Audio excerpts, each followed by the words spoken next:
नमस्कार दोस्तों, welcome to my channel Bihar affairs.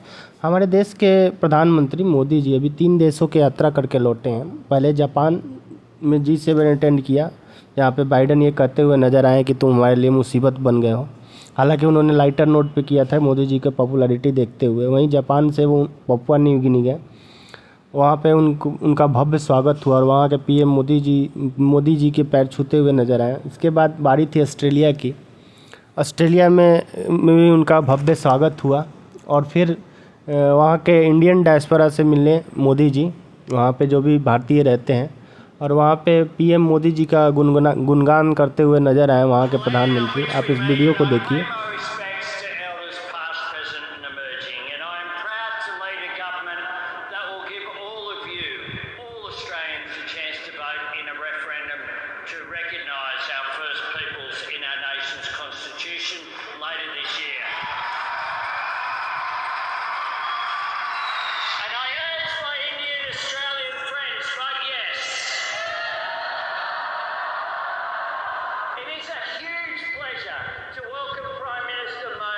Australia.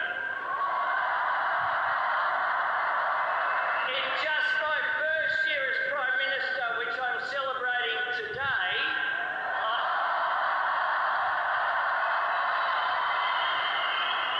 I have met the Prime Minister, my friend, 6 times. But absolutely nothing beats standing with him on a stage like this, looking out at this magnificent sea of faces. What an honour. And what a joy it is to get to welcome Prime Minister Modi here with all of you. I get to speak to some pretty big crowds as Prime Minister, but I have to say that the warmth and the energy here tonight is absolutely second to none.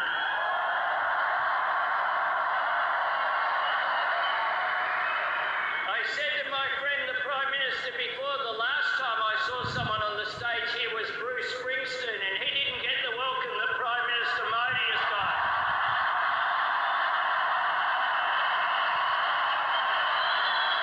Prime Minister Modi is the boss.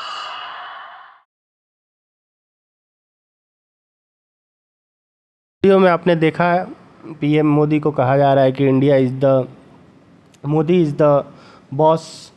तो और even Papua New Guinea के जो प्रधानमंत्री उन्होंने भी India को गुरु बोला। तो चलिए बात करते हैं आखिर इस विजिट से क्या आउटकम्स निकला और क्या इससे इंडियन इकोनॉमी को फ़ायदा होगा और हमारे देश को क्या फ़ायदा होगा, और मोदी और एल्बनीज़ में किन किन मुद्दों पर सहमति बनी और इस देश को क्या फ़ायदा होगा।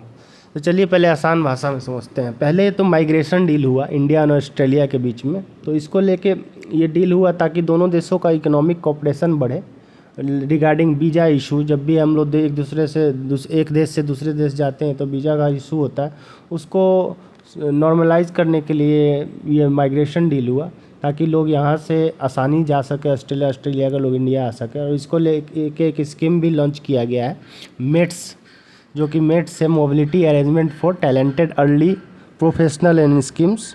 जो भी ग्रेजुएट हैं या जो भी कोई स्किल लेबर है वो आसानी से वहाँ जाके काम कर सकें, इसके लिए ये डील है। दूसरी, इंडिया और ऑस्ट्रेलिया के बीच हाइड्रोजन टास्क फोर्स बनाया गया है, उस पर भी काम तेज़ी से आगे बढ़ेगा, इसके बारे में बात हुई। और तीसरा, ऑस्ट्रेलिया इंडिया ट्रेड डील का है जो बात कर रहे हैं, जो कि कम्प्रहेंसिव इकोनॉमिक कोऑपरेशन डील की बात हो रही है और ये 10 साल से दशकों से चल रहा है ये। तो इस पर भी बात आगे कुछ बढ़ी है, हालांकि अभी इसका पूरा आउटकम्स नहीं आया है कि क्या होगा। वहीं सिडनी में एक हैरिस पार्क है जिसका नाम लिटिल इंडिया किया जाएगा टू प्रमोट इंडियन कल्चर, क्योंकि यहाँ इंडियन कल्चर है, वहाँ इंडियन लोगों के बहुत लोगों के दुकान है, तो उसका हैरिस पार्क का नाम बदल के अपनी लिटिल इंडिया रखा जाएगा।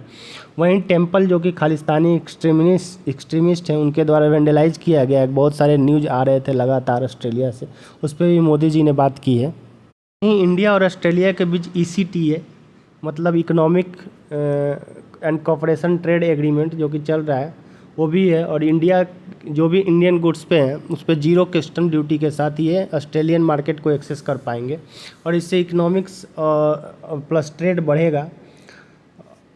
कॉम्प्रहेंसिव इकोनॉमिक डील की बात हो रही है तो उसमें कुछ और आइटम और कुछ दायरा बढ़ाए जाएंगे, क्योंकि अभी जो करंटली जो इकोनॉमिक कोऑपरेशन ट्रेड एग्रीमेंट है, इसके तहत कुछ आइटम पे छूट मिलती है, टैरिफ कम होता है।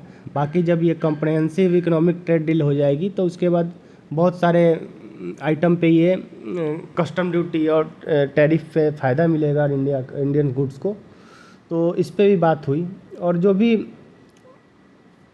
अगर ट्रेड बढ़ेगा तो इंडिया का रिमिटेंस भी बढ़ेगा। रिमिटेंस वो होता है जब इंडियन के लोग बाहर जाके फॉरेन करेंसी में अर्न करके और इंडिया में भेजते हैं, उसको रिमिटेंस बोलते हैं। तो वो भी लगातार बढ़ेगा, क्योंकि अभी यूएस टॉप पे है जहाँ पे सबसे ज़्यादा रिमिटेंस आता है यूएसए से। और इसमें ऑस्ट्रेलिया का भी पायदान दिन पर दिन बढ़ेगा।